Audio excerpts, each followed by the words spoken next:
جمعية الدعوة والإرشاد وتوعية الجاليات بمحافظة بدر. আসসালামু আলাইকুম ওয়া রাহমাতুল্লাহি ওয়া বারাকাতুহু। আলহামদুলিল্লাহ ওয়াসসালাতু ওয়াসসালামু আলা রাসূলিল্লাহ ওয়া বা'দ।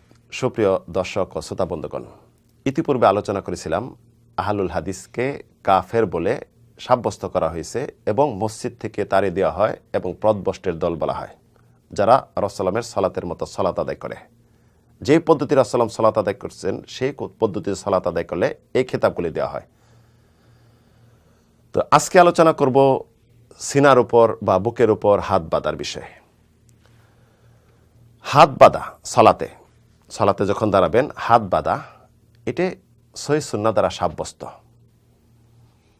কেউ যদি হাত ছেড়েও সালাত আদায় করে তার সালাত বাতিল বলবো না, তবে বলবো এটা সঠিক নয়। অবশ্যই তার সওয়াবের কমতি কাটতে হবে।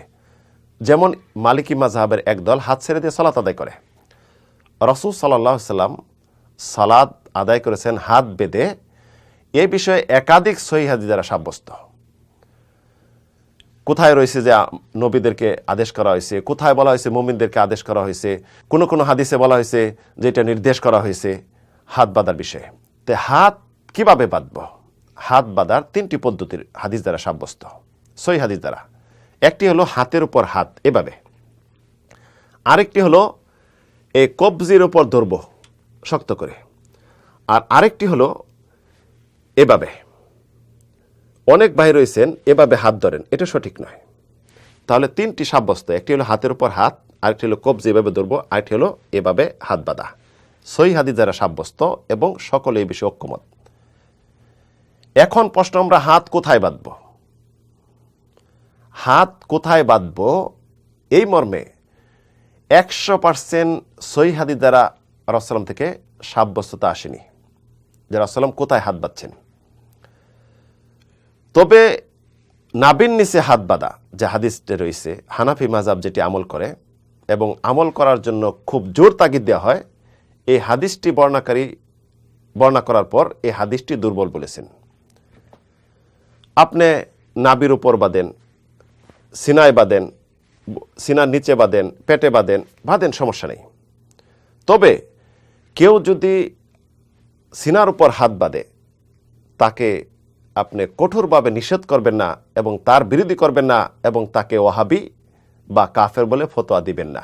এই জন্য সিনার উপর হাত বাঁধা যদিও মুতাওয়াতের হাদিস দ্বারা সাব্যস্ত হয়নি, তারপরেও আল্লামা নাসিরুদ্দিন হাদিসটি হাসান বলেছেন যে ওয়াইল ইবনে হুজরের হাদিস, রাসূল সাল্লাল্লাহু আলাইহি ওয়াসাল্লাম সিনার উপর হাত বেঁধে সালাত আদায় করেছেন। যেমন ইবনে খুজাইমা হাদিস বর্ণনা করছেন, ইমাম বাইহাকি হাদিস বর্ণনা করেছেন, এই মর্মে সাব্যস্ত রয়েছে যে রাসূল সাল্লাল্লাহু আলাইহি সাল্লামকে দেখছি রাসূল সিনার উপর হাত বাঁধতেন। এমনইভাবে ইমাম বাইহাকি হাদিস বর্ণনা করেছেন ওয়াইল ইবনে হুজর থেকে, তিনি বলেন যে রাসূলকে দেখছি ওয়াদা ইয়াদাহুল ইবনা আলাল ইসরা আলা সাদরিহি, রাসূল ডান হাত বাম হাতের উপর রেখে সিনার উপর হাত বাঁধতেন। তো সিনার উপর হাত বাঁধা এভাবে, এটি আমরা হাদিস দ্বারা সাব্যস্ত পাইলাম। তো এখন যদি নিচে বাঁধে, নাভির উপর বাঁধে, পেটে বাঁধতে পারে, তবে এটি হলো সালাতের সুন্নাহ। 100% সহিহ হাদিস দ্বারা যেহেতু সাব্যস্ততা পাওয়া যায়নি, তাই আমরা কেউ কাউকে কটুঘাত না করব, কেউ কাউকে কাফের ফতোয়া না দিব, কেউ কাউর প্রতি দোষারোপ না করব। যেভাবে সে সালাত আদায় করতেছে তার জন্য দোয়া করব আল্লাহ রাব্বুল আলামিন যেন আমার সালাত এবং তার সালাতকে কবুল করে। সিনার উপর এক ভাই হাত বাঁধছে, হাদিস পেয়েছে, হাসান হাদিস, এই জন্য তাকে মসজিদ থেকে বের করে দিব, মসজিদ থেকে বের দেওয়ার ফতোয়া দিয়ে দিব, আমি হানাফি মাযহাব দেখে এটা করব। তো অন্য শাফি মালিকি হাম্বলি মাযহাব যে রয়েছে তাদের তো সিনার উপর হাত বাঁধার কথা রয়েছে এবং নাভির নিচে তারা হাত বাঁধার কায়েল নয়, তারা এটা বলে না। তাই প্রিয় বন্ধুগণ, আশা রাখি বিষয়টি বুঝতে পেরেছেন।